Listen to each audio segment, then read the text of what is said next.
نسيتم فلسطين وتوجهتم لقتل المسلمين العرب في سوريا وغير سوريا. اذكروا الأقصى. الأقصى هو قبلة المسلمين الثالثة وبلد المحشر والمنشر.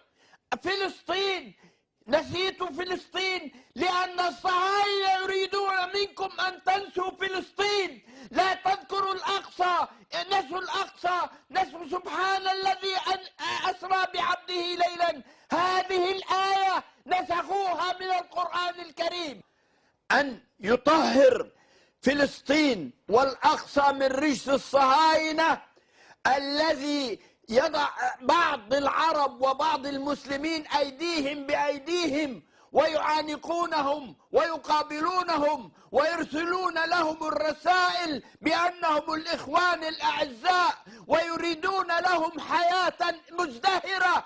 هذه الحياة المزدهرة على حساب من؟ على حساب الفلسطينيين. إخوانكم عرب فلسطين المظلومين تعانقوا نتنياهو وتعانقتم شارون وتعانقوا أوباما وتعانقتم ساركوزي وكلهم، وهؤلاء هم طواغيت وشياطين، ومن يتولهم منكم فهو منهم، فأنتم مثلهم شياطين إن لم تتوجهوا لتحرير الأقصى وتتركوا دماء المسلمين حرة أبية لتحرير ما طهر ما نجس به الصهاينة. لشعبنا النصر ولأمتنا العزة، ولله الأمر من قبل ومن بعد، والحمد لله رب العالمين.